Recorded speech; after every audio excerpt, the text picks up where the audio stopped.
शुक्रिया मोहतरम चेयरमैन साहब, आपने मुझे बोलने का मौका दिया। मैं शुरुआत में बताना चाह रहा हूं कि मैं हुकूमत की तरफ से लाए गए इस रेजोल्यूशन की मुखालिफत में बोल रहा हूं और मैंने अमेंडमेंट्स भी दिए हैं प्रेजेंट एड्रेस के लिए। और चेयरमैन साहब, आप उर्दू को जानते हैं। किसी एक शायर ने शायद बरसर इख्तिदार जमात के लिए ये शेर कहा होगा कि उसूल बेचकर मसनद खरीदने वालों, निगाह अहले वफा में बहुत हक़ीर हो तुम।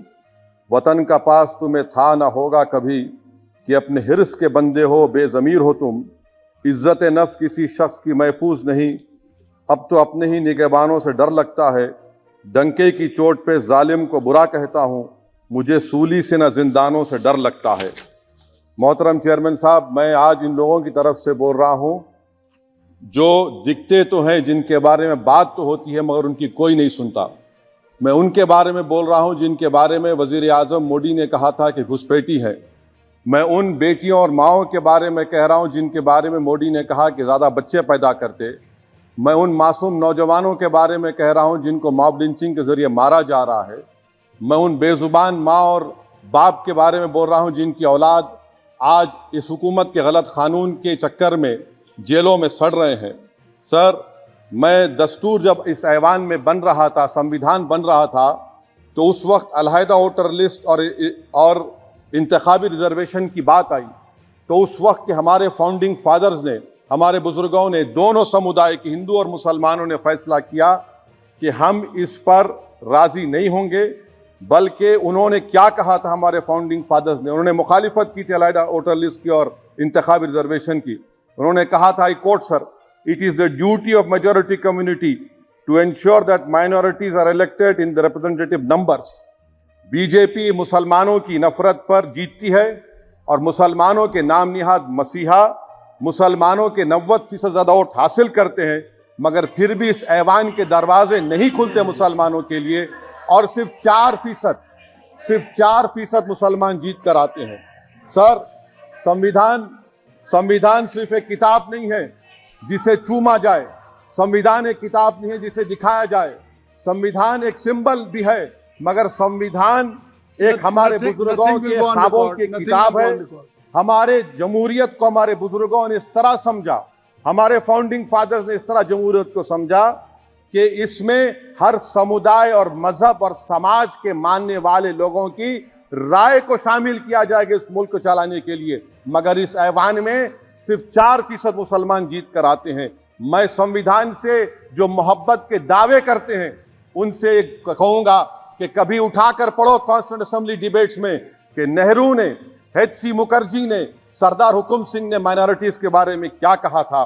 सर, वतन अजीज का मुस्तकबिल कैसा होगा जब बीजेपी मुझे गायब करना चाहती है और दीगर हिज़्ब इख्तिलाफ की पार्टियां के लिए मेरा वजूद सिर्फ वोट डालना और अपनी खबर में जाकर सो जाना है। इसीलिए आप देखते हैं कि समाजी इंसाफ है सर कि 4% मुसलमान जीत कर आते हैं। सर, इस ऐवान में OBC समाज के MP अब अपर कास्ट के MP के बराबर हो चुके हैं।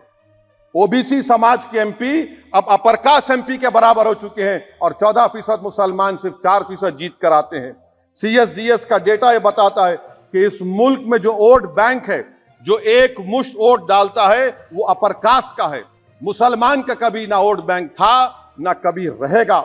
सर, 4 जून के बाद 6 मुसलमानों की मॉब लिंचिंग हुई, 11 घरों को मध्य प्रदेश में मोदी के बुलडोजर ने निस्तो नाबूद कर दिया। हिमाचल प्रदेश में एक मुसलमान के दुकान को लूट लिया गया और हिज़्ब इख्तिलाफ की पार्टियों की तरफ से सन्नाटा है। शायद अब वक्त आ चुका है कि लफ्ज मुसलमान का नाम लेना भी अब उस पर पाबंदी आयद कर दी जाएगी।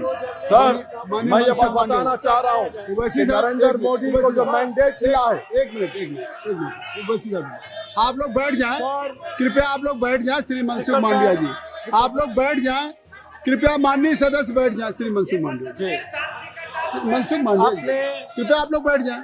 अपने प्रारंभिक आप लोग बैठ जाएं। आप लोग बैठ जाएं। माननीय सदस्य ने अपने प्रारंभिक भाषण में जो शब्द प्रयोग करा है उसको ऑथेंटिकेट करा जाए। और अभी उन्होंने उल्लेख करा कि मोदी के बुलडोजर ने वहां मॉब लिंचिंग करा है, उसको भी ऑथेंटिकेट करा जाए। निश्चित तौर से इसको ठीक है ठीक है ठीक है ठीक है ठीक है। उवैसी साहब जब भी कोई बात नहीं सर, आप चेयर पर बैठे हैं जी, इसलिए आप मंत्री जी को पेट में दर्द हुआ, माशाल्लाह, शुक्रिया उनका। नहीं, तो सर मैं मंत्री की जवाबदेही है ये अरे ये नहीं, मंत्री इससे बुरी बात क्या है? पेट में दर्द हो सकता है, वो दर्द ये सब ठीक। अच्छा दर्द हुआ, चलिए दर्द हुआ, दिल का दर्द हुआ। तो सर जो नरेंद्र मोदी को मैंडेट मिला है वो सिर्फ और सिर्फ मुसलमानों की नफरत पर और हिंदुत्व की वजह से मिला है। I would like to say it is not Modi's in dock but every single person voted him despite his anti Muslim voice. And I would like to tell the opposition parties, this is not a moral victory for you, this is a victory of majoritarianism.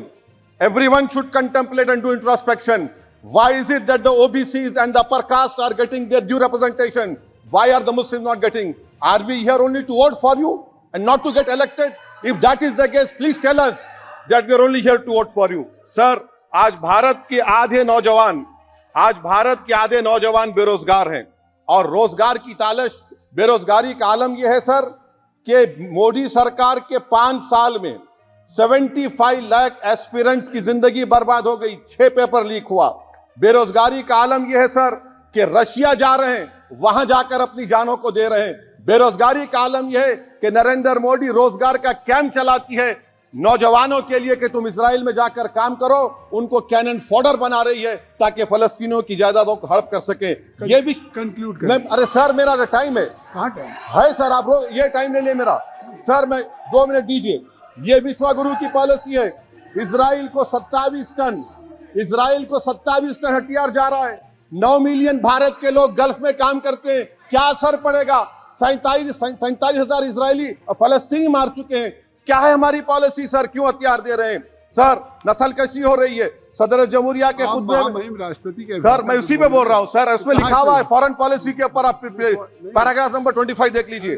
सदर जमहूरिया में saturation approach है। क्यों नहीं मोदी सरकार minorities को free scholarship को demand करती है सर? उसको आपने बजट कम कर दिया सर। बनारस का बुनकर 18 महीने से मंडी का शिकार है, सूरत और बेंगलुरु जा रहा है सर। आखिरी बात कंक्लूड कर रहा हूं, आखिरी बात सर, पनून केस में निखिल गुप्ता, मोदी ने कहा था कि हम घर में घुसकर मारा, तो निखिल गुप्ता को किसने ऑर्डर दिया था पनून को मारने का?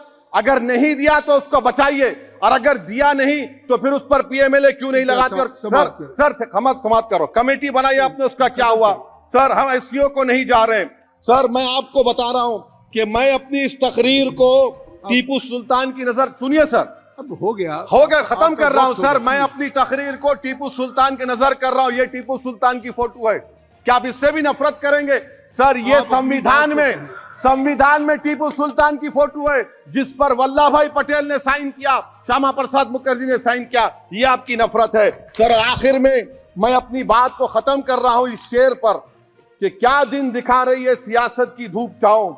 जो कल सपूत थे वो कपूतों में आ गए, थे इस कदर अजीम के पैरों में ताज थे, इतने हुए जलील के जूतों में आ गए। बहुत बहुत शुक्रिया सर। श्री गौरव गोगोई जी।